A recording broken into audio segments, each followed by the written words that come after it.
Nose reshaping or rhinoplasty is one of the most common plastic surgery procedures performed today.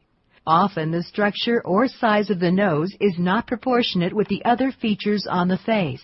Nose reshaping procedures can help to correct the disproportionate appearance of the nose by altering the size or shape of the nose, the span of the nostrils, or the angle between the nose and the upper lip. In addition, nose reshaping procedures may be performed to correct a nasal birth defect or injury, as well as chronic breathing problems.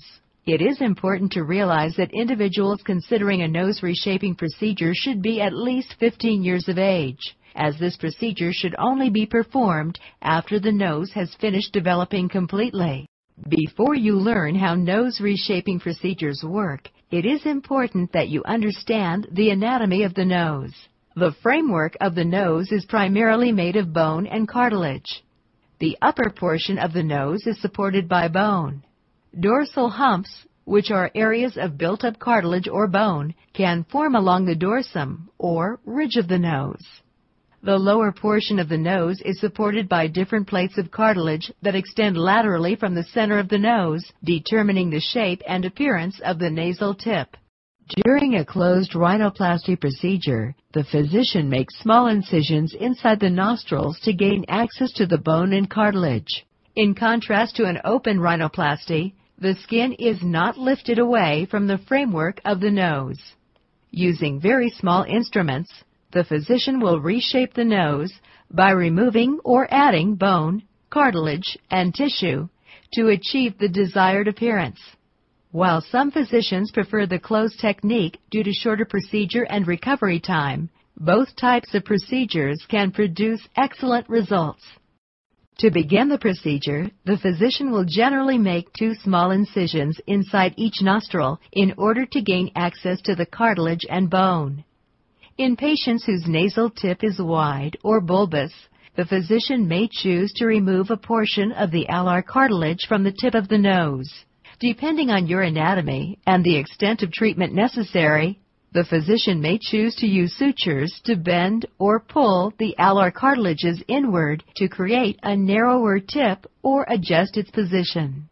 One of the primary goals of nose reshaping is often to remove a dorsal hump. The dorsal hump usually consists primarily of cartilage and some bone. In order to remove the dorsal hump, the physician may choose to use an osteotome, which is a chisel-like device used to cut bone. Using the osteotome, the physician carves away areas of cartilage and bone.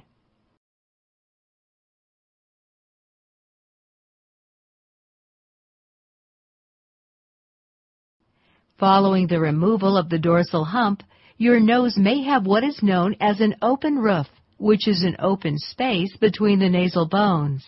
The physician may use a fine surgical rasp to smooth the edges of the nasal bones.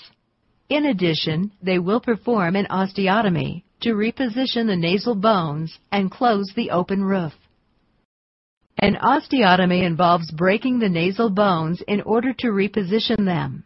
Although it is not always necessary, an osteotomy can be performed to correct a high nasal dorsum with a dorsal hump, close an open roof after the removal of a dorsal hump, or create a narrower base of the nose. Using an osteotome, the physician will carefully create breaks in the nasal bones by tapping the device gently along a designated path. Once broken, the nasal bones are shifted upward to close the open roof. Once the physician has finished reshaping the nose, the incisions inside the nose will usually be closed with dissolvable stitches. The physician may place nasal airway splints inside your nostrils that provide support and stabilize the nose as it heals. Steri-strips will be applied to the outside of your nose. If the nasal bones were broken during the procedure, a nasal splint will be applied as well.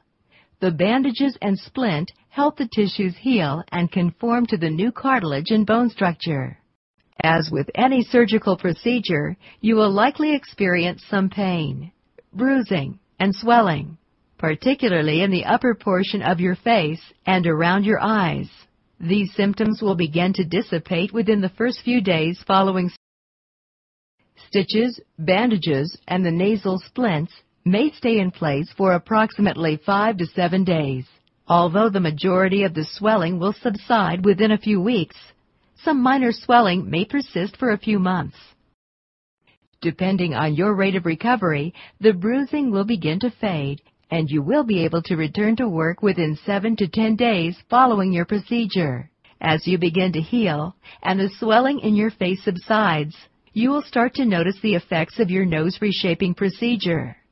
However, like other surgical procedures, the final results may continue to evolve for up to 1 year. Although nose reshaping procedures are not intended to achieve perfection, by adjusting the proportion and profile of your nose reshaping can help to significantly enhance your self-confidence and appearance.